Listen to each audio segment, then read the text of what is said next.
Hello guys, I am Bhupinder Singh, English teacher from SDS Public Senior Secondary School and Horizon Career Institute. Today I am going to teach you the rest part of the most important chapter, Ivan's Ties and O Level. This chapter is an extract from your supplementary reader book Vistas. Actually, before I told you this story is a game of outwitting. How a clever criminal outwitted the not only junior staff but the superior or intelligent and experienced staff of the Oxford prison. In the last two videos, we have discussed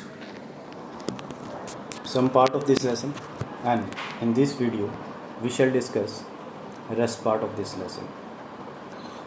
I told you this is a great sensation, and there are some more important characters.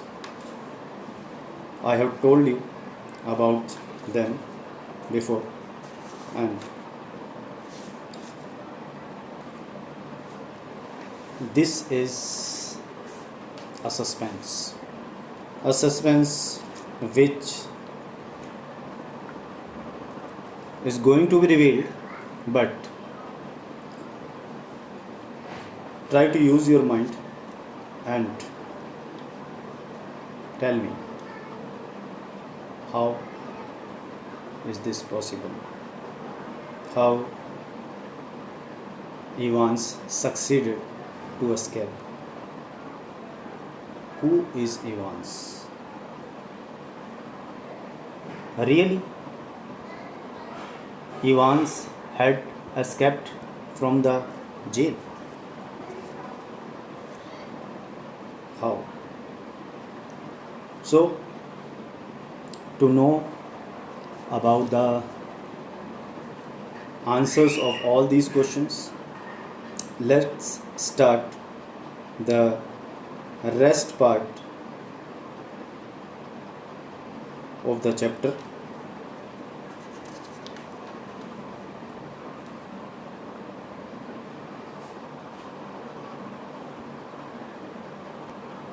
It was me, sir, stammered Stephens, just like you told me, sir, I could have sworn. Actually, it was the answer of Stephens when the governor asked, and which one of you two morons was it who took Evans for a nice little walk to the main gates and waved him bye-bye? कि तुम दोनों मूर्खों में से वो कौन है जो उसे मुख्य दरवाजे तक छोड़ के आया और अलविदा कहा? तो हिचकिचाते हुए ये जवाब दिया था किसने? स्टीफन्स ने, कि वो मैं था श्रीमान, just like you told me, जैसे कि आपने मुझे बताया था सर श्रीमान, आई कुड हैव सोन, मैं कसम खा सकता हूँ.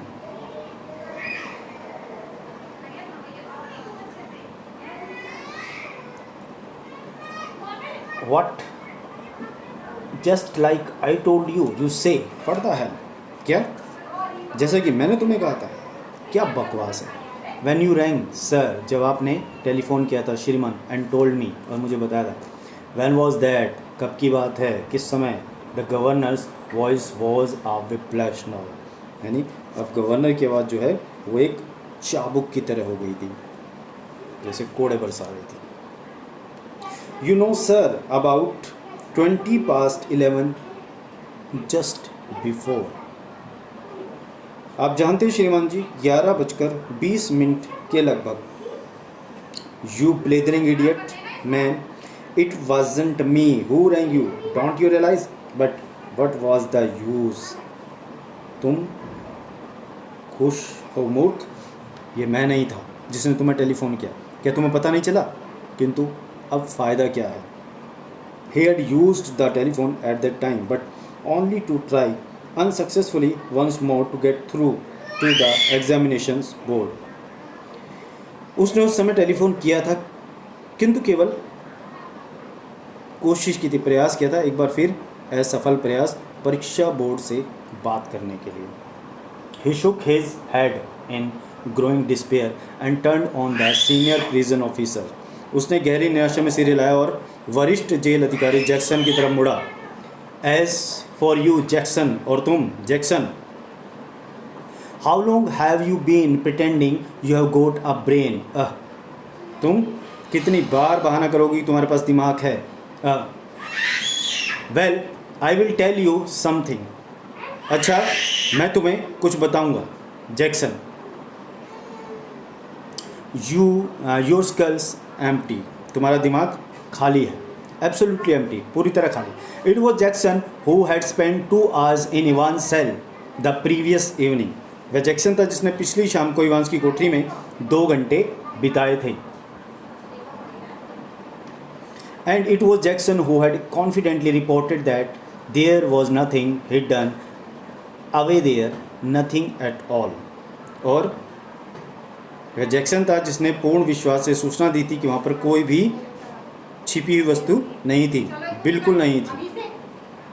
And yet Evans had somehow managed to conceal not only a false beard, a pair of spectacles, a dog collar, and all the rest of his clerical paraphernalia, but also some sort of weapon with which he had given McCleary such a terrible blow across the head.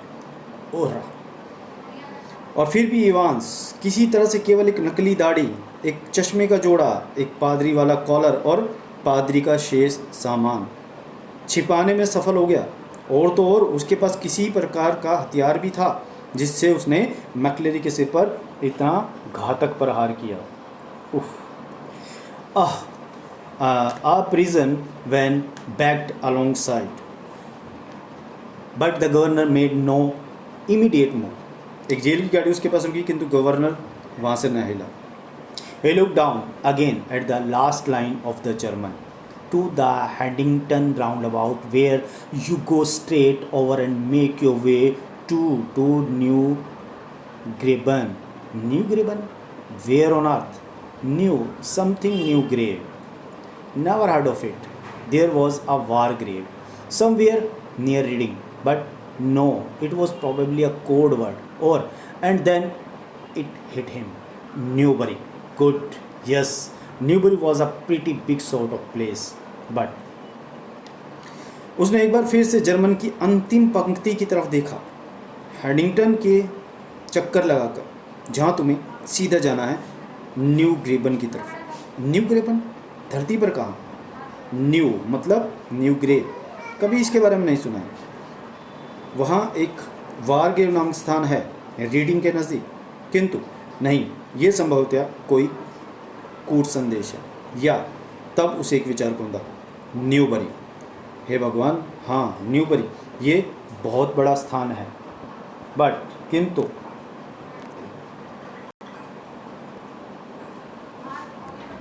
he rapped out his order to the driver, sent Aldate's police station, and stepped on it. Take Jackson and Stephens here, and when you get there, ask for Bell, Chief Inspector Bell. Got there? उसने तुरंत चालक को अपने आदेश दिए. Saint एल्डेट्स police थाने. चलो जल्दी करो, Jackson और स्टीफन्स को यहाँ लेकर जाओ, और जब तुम वहाँ पहुँच जाओ तो बेल से मिलना. मुख्य निरीक्षक बेल. समझ गए? He leaped the stairs of his office 3 at a time, got Bell on the phone immediately and put the facts before him. वह अपने कार्यालय की एक साथ 3 सीढ़ियाँ चढ़ा और बेल को उसी समय तुरंत टेलीफोन किया और उसके सामने सारे तथ्य रखे. We will get him, sir, said Bell. हम उसे पकड़ लेंगे श्रीमान जी, बेल ने कहा. We will get him with a bit of luck. हम थोड़े से भाग्य के कारण उसे पकड़ लेंगे. The governor sat back and lit a cigarette. Your gods, what a beautifully laid plan it had all been. Governor बैठ गया और एक सिगरेट सुलगा ली। हे भगवान, आज तक की ये कितनी अच्छी योजना थी। What a clever fellow Evans was, कितना चतुर था Evans. Careless leaving that question paper behind, असावधानी से उस प्रश्न पत्र को वापस छोड़ दिया। But then they all made their mistakes somewhere along the line, well almost all of them, किंतु तब उन सब ने कहीं ना कहीं उस पंक्ति में त्रुटि की थी, ठीक उनमें से अधिकांश ने। And that's why very shortly Mr. Clever Evans would be back inside doing his once more. और यही कारण है कि थोड़ी देर में इवांस एक बार फिर अंदर होगा।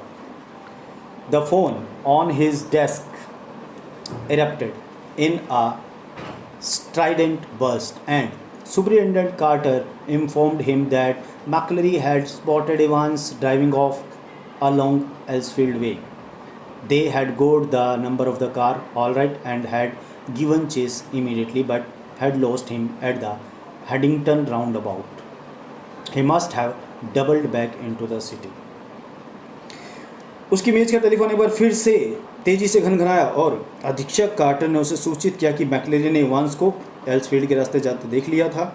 उन्होंने कार का नंबर भी ले लिया और तुरंत ही उसका पीछा किया, किंतु उसे हैडिंगटन के चौराहे पर खो दिया।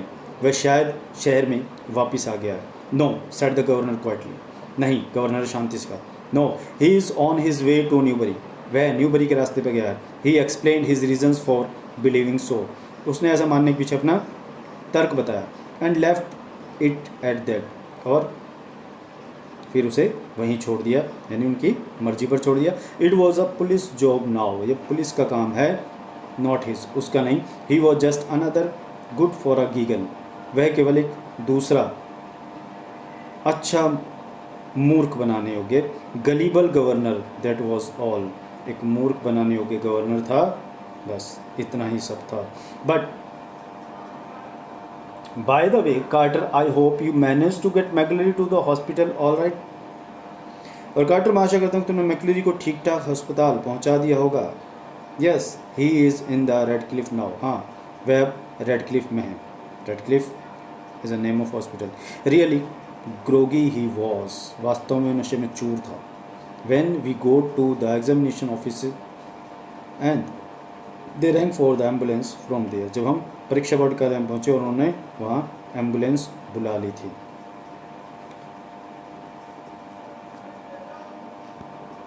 The governor wrong the red Cliff a few minutes later and asked for the accident department. Governor ने थोड़ी देर बाद रेडक्लिफ को टेलीफोन किया और दुर्घटना विभाग से बात करनी चाहिए। Yes, he is a parson, McCleary, McCleary you say, McCleary आप कहते हैं। Yes, he is a parson, हाँ, वो एक पारसी है, पादरी। I don't think there is anyone, मुझे नहीं लगता कि यहाँ कोई है।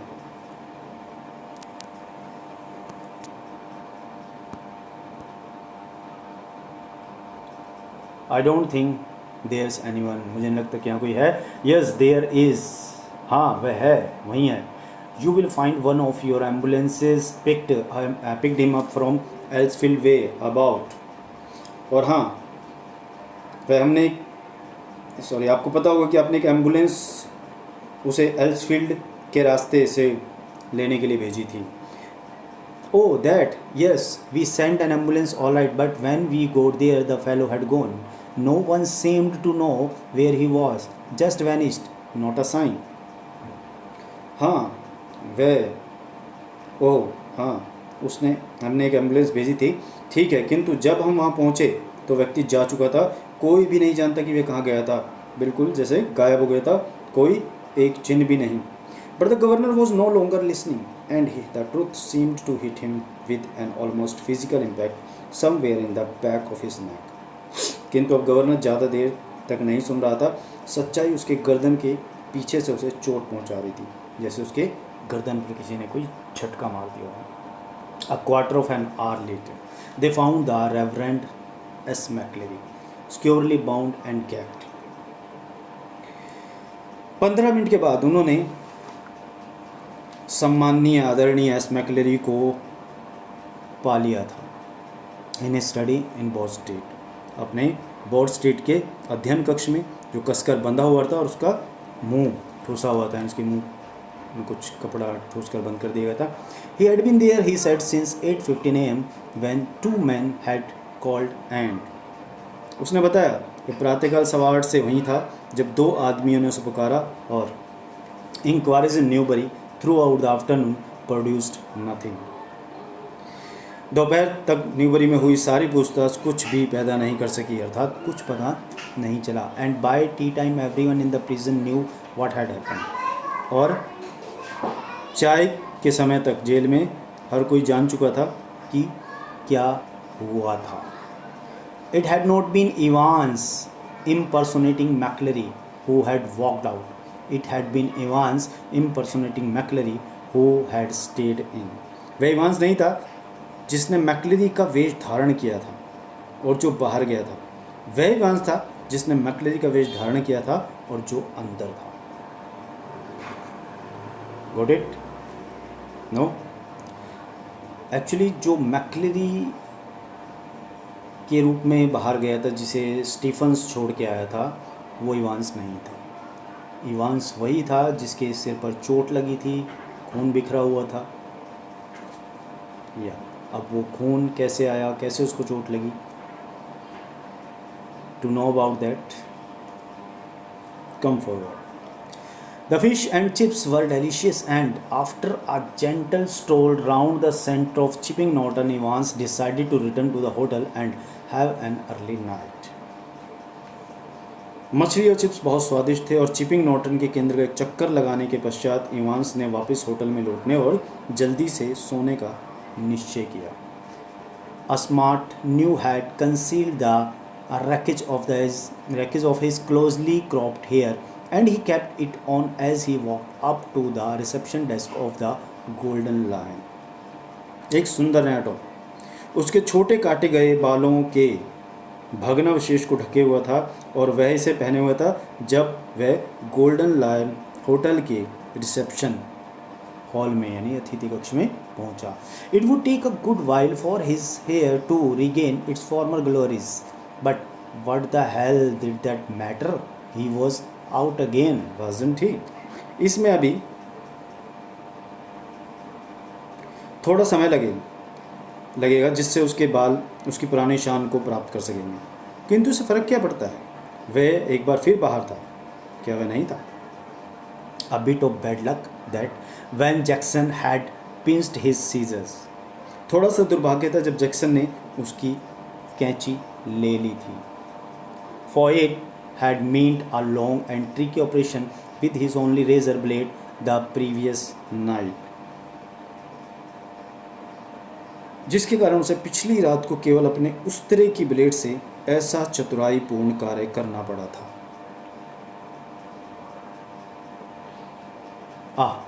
But he had his good luck too. Just think, if Jackson had made him take his bobble hat off, phew, that really had been a close call. किंतु उसका सौभाग्य भी था. जरा सोचो, यदि जैक्सन उसके गंदे टोप को उसके सिर से उतारने को मजबूर कर देता, ये बहुत नज़दीकी मामला होता. Still, old Jackson wasn't such a bad fellow. फिर भी बूढ़ा जैक्सन इतना बुरा इंसान नहीं था. One of the worst thing, funny really, एक सबसे बुरी बात वास्तव में जो मजाकिया थी, had been the beard, उसकी दाढ़ी. He had always been allergic to sticking plaster. उसे हमेशा से ही प्लास्टर चिपकाने से परहेज था, एलर्जी हो जाती थी, खुजली हो जाती थी. And even now his chin was irritatingly sore and red. और अब भी उसकी ठोड़ी बड़ी लाल थी और असहनीय जलन उत्पन्न कर रही थी. The receptionist was not the same girl who had booked him in, but the change was definitely for the better. As he collected his key, he gave her his best smile. Receptionist, स्वागत परिचारिका वह नहीं थी जिसने उसको कक्ष प्रदान किया था, किंतु ये परिवर्तन और भी अच्छा था. जब उसने अपनी चाबी ली, उसने उसे अपनी सबसे मोहक मुस्कान दी.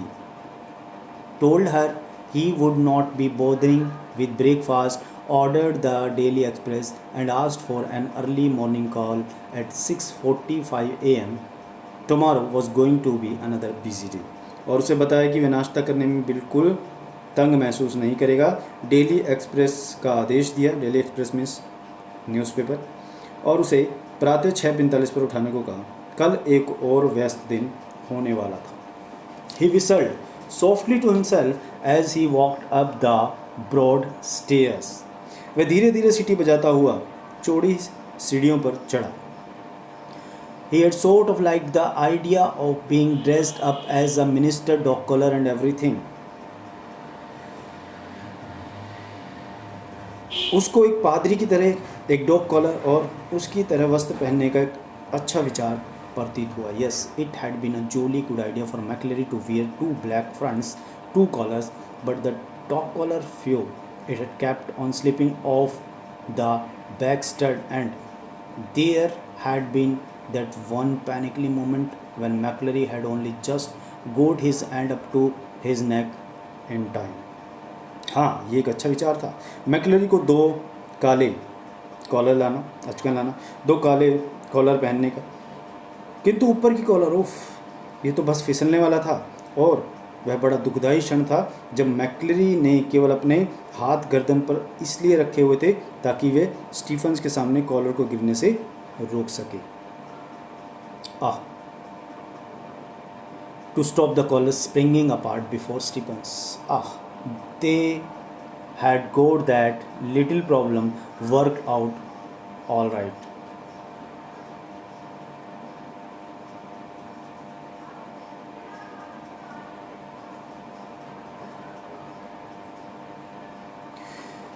उन्हें इस कार्य को ठीक ठाक करने में थोड़ी सी मुसीबत का सामना करना पड़ा था.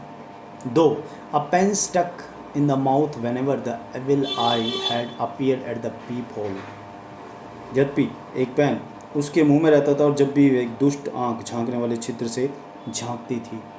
Easy, but all that fiddling about under the blanket with the black front and the stud at the back of the collar, that had been far more difficult than they had ever bargained for. कहता सरल किंतु सारा खेल कंबल के अंदर था जिसमें एक काला अचकन और कॉलर लगाने का कांटा लगा था. वह इतना मुश्किल था, इसके लिए उन्होंने सौदेबाजी की थी. Everything else had gone beautifully smoothly, though in the car he had found everything they had promised him: soap and water, clothes, the map. Yes, the map of course. हर चीज़ यद्यपि बिल्कुल सुंदर तरीके से हुई थी. कार में उसे वह सब मिला जिसका उन्होंने वादा किया था. साबुन और पानी, कपड़ा, नक्शा. हाँ, नक्शा बेशक. The ordnance survey map of Oxfordshire. He had got some good friends, some very clever friends. Christ. Oxfordshire का सैनिक सर्वेक्षण का नक्शा. उसे कुछ अच्छे मित्र मिले, कुछ बहुत चतुर मित्र. हे भगवान. He unlocked his bedroom door and closed it quietly behind him.